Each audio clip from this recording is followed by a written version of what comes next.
Anak. Halika na, umuwi na tayo. Sorry po, Nay. Bigay na naman ako ng sakit ng ulo sa'yo. Pinag-alala ko na naman po kayo. Anak, lalapasin ang katotohanan. Huwag mo nang isipin yun, ha? Halika na, umuwi na tayo. Nay, dito lang muna ako. Papahangin lang muna ako. Pero sumunod ka din kagad, ha? Nagluto pa naman ako para sa'yo. Sige po, Nay. Sige, sumunod ka kagad, ha? Sige, kaya ko.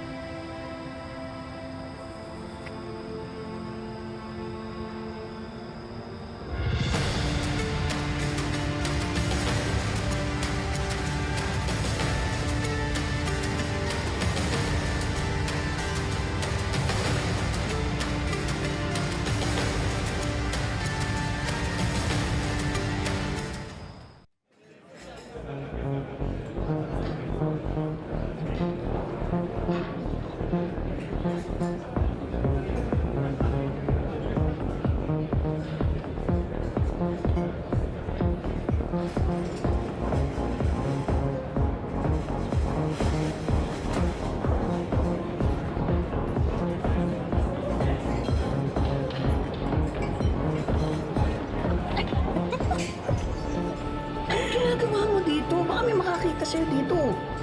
Wala. Di ba, mag-usap na tayo. Ako ang pupunta sa apartment mo. Ba, makikita naman tayo, hindi dito at hindi ngayon. Kailangan ako ni Rosel. Eh, puro ka kasi satsat, hindi mo naman ginagawa. O masyado ka bang busy dyan sa Rosel mo? May problema si Rosel, kailangan niya ako.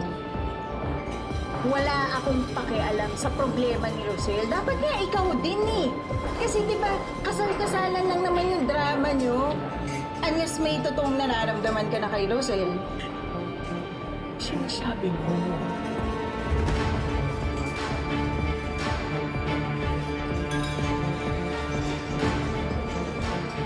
Ano? Akin ka lang. Pinahiram lang kita kay Rosel. Pero ako ang totoong nagmamayari sa'yo kung gagawin ko lahat ng gusto ko.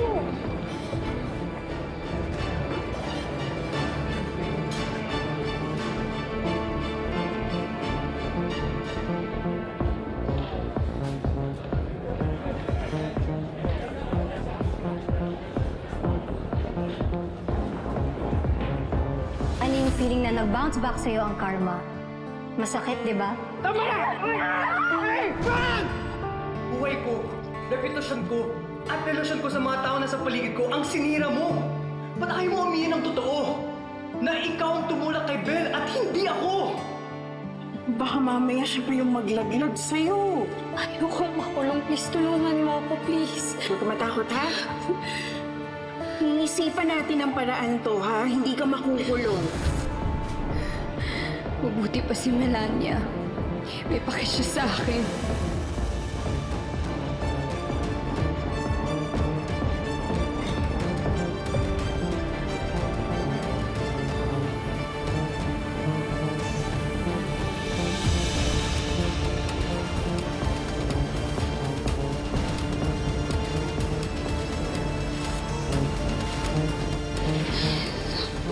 May something talaga sa Melania yan. May relasyon talaga sa ng Tito Darius.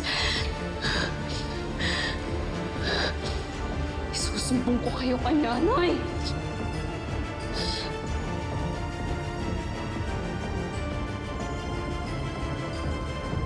Tama na, ha? Kung ganyan kang padalos-dalos, mabuti pa, tigilan na natin to. Itigil? Bakit? Ano, totoo bang nagkakagusto ka na kay Rosel?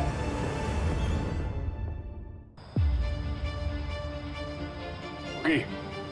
Ako ba si Tyrone? Ako po yun.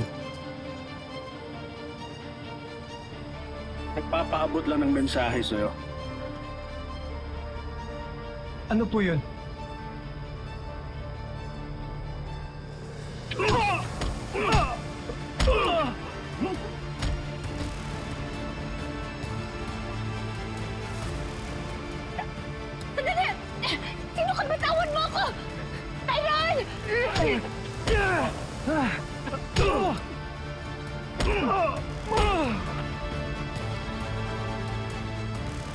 That's what you get for messing with my life, Rosel.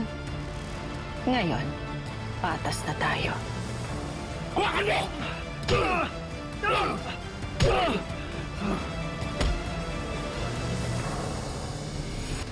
Tyron!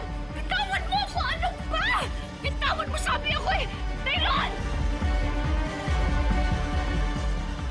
Ano? Alam mo na kung ano yung mensahe. Ha?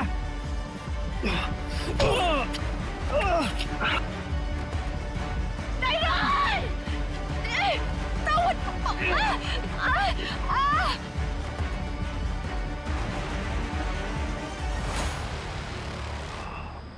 Siguro naman, Pogi. Magtanda ka na, di ba?